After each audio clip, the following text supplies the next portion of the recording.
Welcome back to Lenny Delight Chess. Today I'm bringing you a game review from round one of the MCC Classic, an over-the-board tournament that I've enrolled in.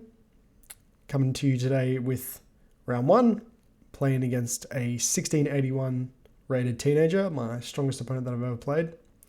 Played two other over-the-board tournaments, and yeah, again, the strongest player that I played yet so far. Put up some decent resistance in the opening, but did fall apart towards the middle game. So let's have a look. Started with e4, c5, the Sicilian defense.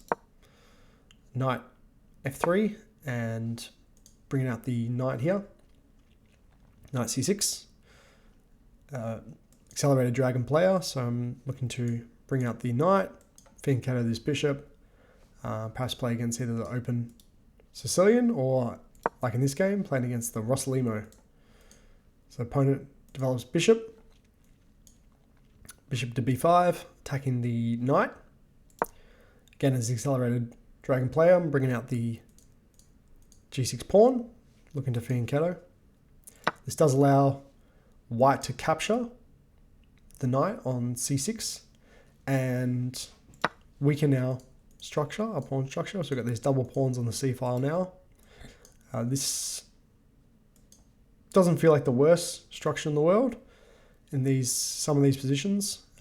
Gives logical development for the bishop, opens the b file for our rook. So yeah, double pawn's not ideal, but there's compensation there. Opponent continues with the book line castles. We continue with the book and bring the bishop to g7, completing our fianchetto. And here opponent develops with c3. Very logical move, this Alpine Sicilian style move, c3, looking to push for d4 and using the c pawn to capture back, having to keep this center together with d4 and e4. We do have one pawn that fights, but yeah, after the pawn comes and takes, they can take back and preserve the full center. So definitely something I need to look for in the future. Here, continuing with regular development, still in book here, knight f6. Looks to put pressure on the center, as well as getting ready for the kingside castle. Opponent continues, still book moves here, rook e1, defending this pawn, the e pawn in the center. All logical moves here. And here I did consider pushing for the center already, d5, but it is too ambitious at this point. Not only does it allow for e5 straight away, attacking the knight, it can lead to positions where the center can open up, perhaps, and we haven't castled yet. So this position I did just castle, get out of the way, try and keep everything safe and together. This does allow for opponent to push d4. So now they have established the full center. Got control with these two pawns in the center here. This is the danger of playing these Sicilian setups, especially against these c3 ideas, where the opponent can really push for d4 and e4, and again recapture with the c pawn to hold the full center. So definitely something I need to look into for the future. Here we do play the best move, c takes d4. Opponent takes back, c takes d4, and now we see white's entirety of the idea, preserving the full center. We do have at least c pawn that can fight against the 5th rank, but here the computer saying d6 is the correct plan. So fighting against the center from the 6th rank, so at least controlling this crucial e5 square, c5 square, d5 square. Super crucial and something I need to take away from this game, because here I played d5. Here I thought strike back at the center is logical, but obviously this does invite the annoying move e5. e5 pushes, brings more space for white, but also really starts to kick around this knight, which is super annoying. The knight does have a escape square, can go forward as well, but yeah, super annoying that white does not only take space, but also starts to kick around the knight, which is what happens. White plays the best move, e5, logical move. Would have been great if white had have taken. That would let us take back with either the knight or the pawn. The computer's saying the knight taking back is the best, but I must admit I would take back with the pawn here, making sure I can solidify the structure, have these pawns all together, as well as making sure I don't have an isolated pawn, the c pawn. But obviously, that does not happen. Opponent just pushes, which is what the computer suggests is the best move. Here, I did consider the knight hop to the center, knight e4, which is ambitious, but is the correct way to go here. Other knight moves can hop out forward, but these aren't as strong. Obviously, the knight h5 is the weakest, going to the edge of the board. Nice on the rim of dim. Does have forward prospects, but this can always be chopped off by this bishop. So yeah, knight h5, no good. Knight g4, possible, but again, it's going to get kicked around.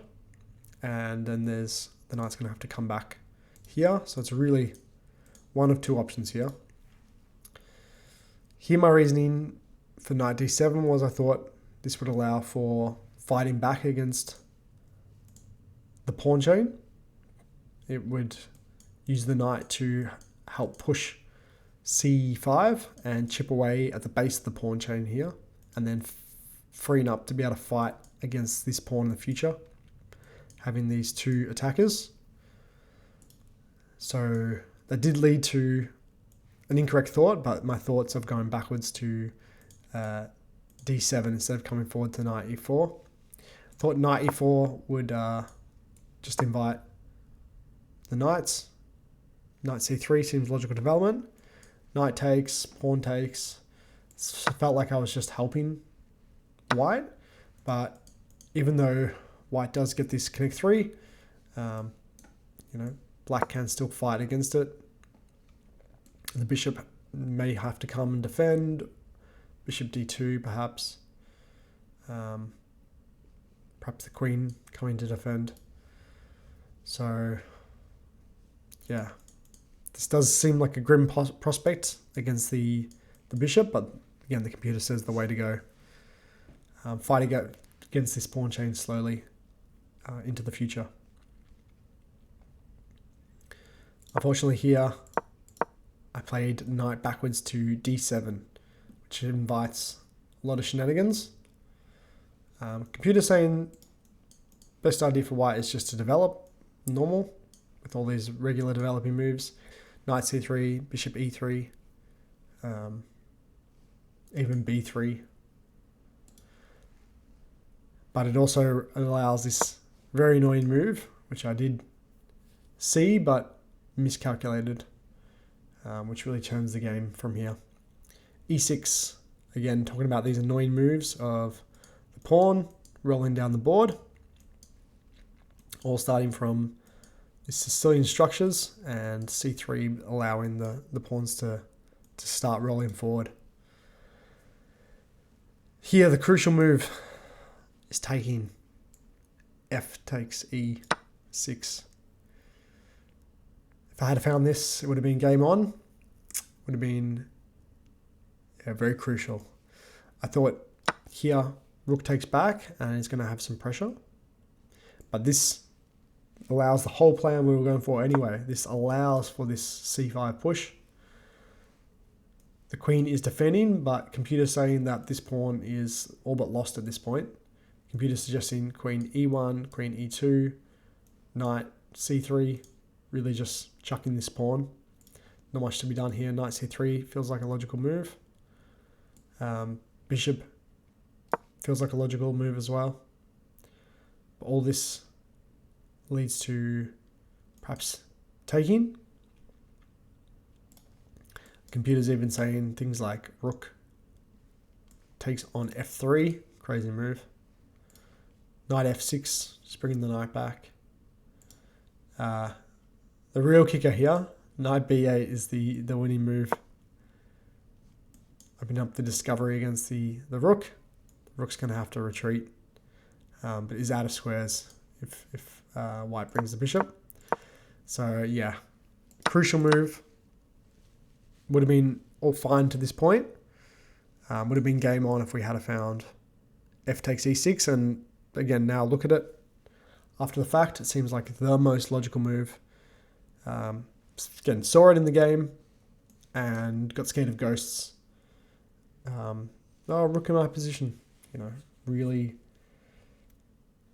goes back to this calculation over everything. We really need to calculate.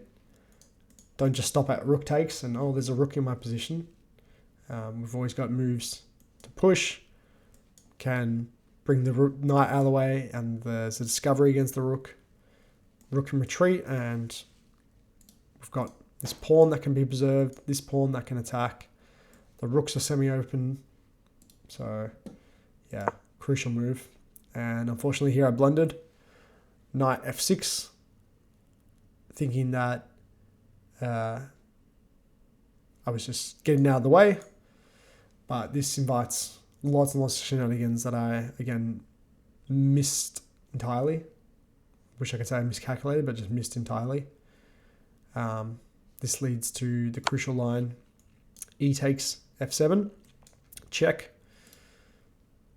Computer's top moves are the king moves, either running or taking. We play the human move, rook takes, and white's entire idea that is allowed here, bringing the knight to the center with this great move, forking the rook and the pawn. Black's position is collapsing here.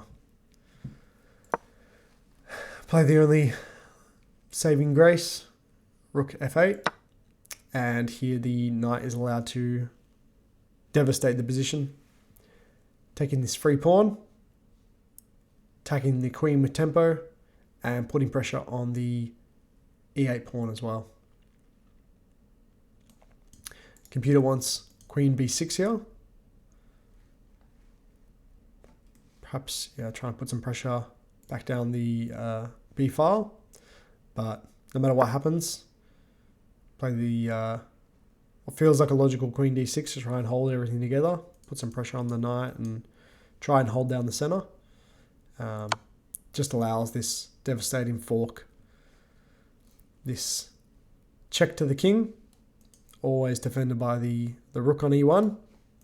Beautiful open file for opponent. Can't take, we're just going to lose the queen. So here we have to run, only logical move.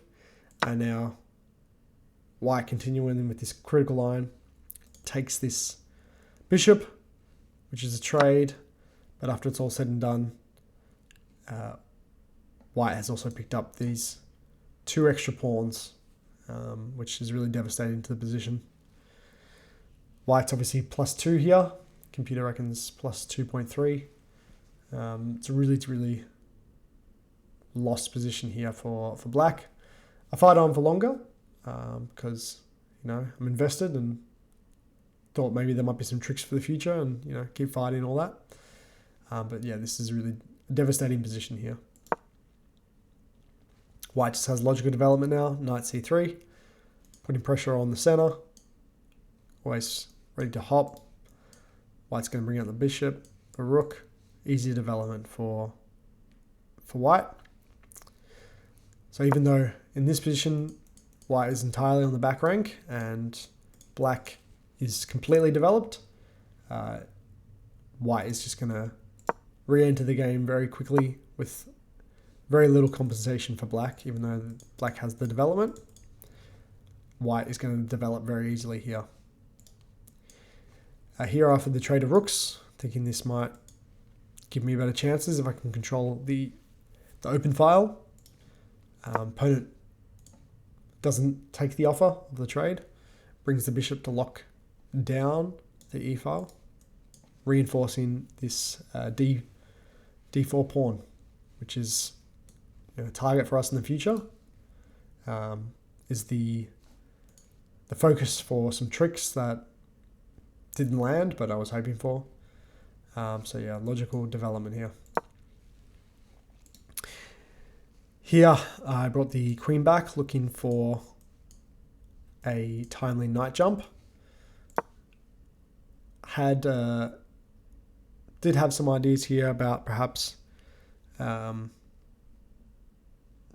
bringing the queen out this way to try and put pressure on the b file. I thought rook just comes across and holds everything down. Computer does like the queen coming across and suggests perhaps now we bring the rooks up and across, e6, perhaps double these rooks that way. But I didn't play that. I went with the plan instead to try and bring the knight. So queen came back to d7, which is fine, the computer reckons. But now, opponent has the very crucial and annoying move h3, which stops all my shenanigans and play against the bishop. Logical move for white, gives luft to the king. Again, stops this crucial knight jump. Yeah, really takes the sting out of all my counterplay here. Instead, we hop the knight to the center, trying to finally get this bishop into the game, what should be the pride of the position.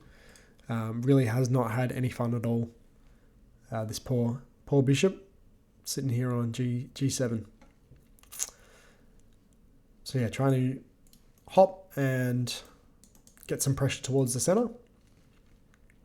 Here opponent trades, and we do find a good move here. At least found a couple good moves, and this is one of them. Here, what feels like a logical move taken with the pawn, I was really worried about because it now opens up for this pawn to start rolling down the board. So d5, and I have no way to quickly blockade this pawn, so I would have to spend quite some time coming to blockade with the bishop. The queen really doesn't want to blockade. The queen wants to continue moving around the board, and if I take with my pawn, I'm immediately blockaded by the bishop on e3. So here I found what the computer thought was the best move, which is rook takes e4.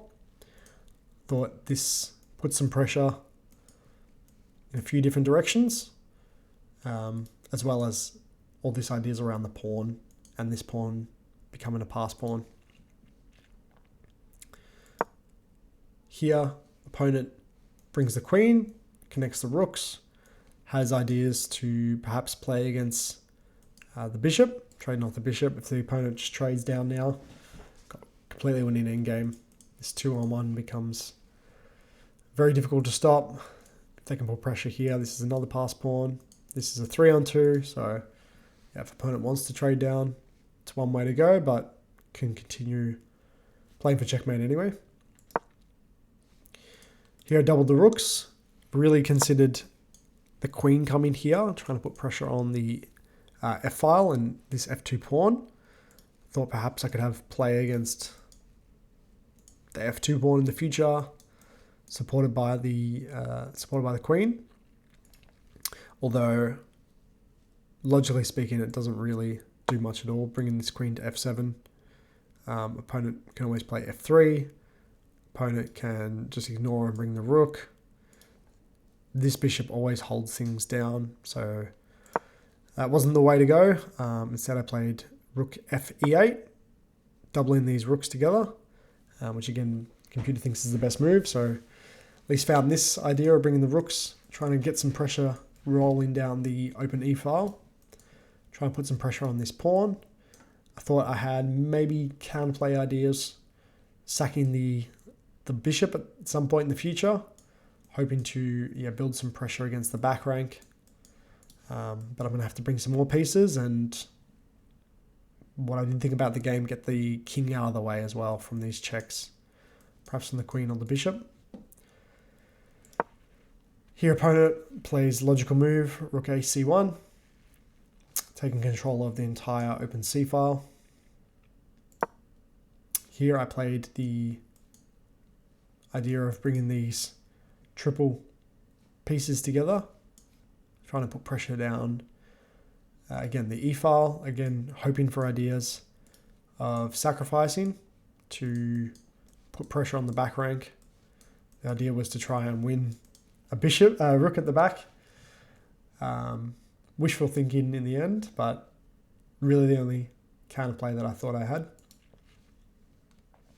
Here the computer is suggesting that this is the time to be getting out of the way, perhaps. King G8, which I did see in the game, but yeah, unfortunately didn't consider enough. Felt like it was too slow a move, but again, just like D6, sometimes these slow moves in the position, really do just hold things together instead of making matters worse. So yeah, King G8 probably was the way. Instead I played this Queen E6 move. I did have a panic attack about F3, thinking that my rook was stuck, but surprisingly thought to myself, oh, actually I have some counterplay against the opening of the file, but missed that at the end of this line there is actually a rook check. So this is actually given a brilliant move by the computer. Would have been lights out if my opponent had found it, because I thought I would have been good. This idea of rook takes the bishop on e3, rook takes, queen takes, rook takes, and we think we're up a bishop, bringing ourselves back into the game, but this is a devastating check that white has. We can have only one move to block, and this is a devastating check. And white is completely winning in this endgame. Opponent instead brings the rook, but still really doesn't help our position at all. Again, I thought about bringing the king at this point, playing some slow moves, but thought there was no more play against the bishop because there's no longer a rook sitting behind here. So I retreat. Opponent brings out the queen, and this is where I realized there's nothing more to fight for, unfortunately. Rook's coming in, defended by the queen. This pawn's going to fall. Opponent can always play against the eighth rank as well. Yeah, this is really it. Thought about dreams of sacrificing the rook for the bishop exchange, trying to get counterplay, bringing in the queen and the rook on the second rank, but it's all too slow. Opponent is very timely here, bringing in the rook check. We could block either of these pieces, but block with the bishop. Here comes the rook. Block with the rook. White can simply just snap it off. And we're playing down 2 pawns, down the exchange. Yeah, it's really over here. So this is just about all she wrote for this game. If you've made it this far, thank you so much for sticking around. Thanks for checking out this game. This was, again, round 1 of the MCC Classic over the board tournament, 90 plus 30 time control. We're going to be back next week with what's hopefully a win. I'm going to push hard for it. See if we can get our fit air ranking finally. And yeah, keep the over the board experience happening. Thanks so much for tuning in to Lady Light Chess. Hopefully see you in the next one. Thanks so much.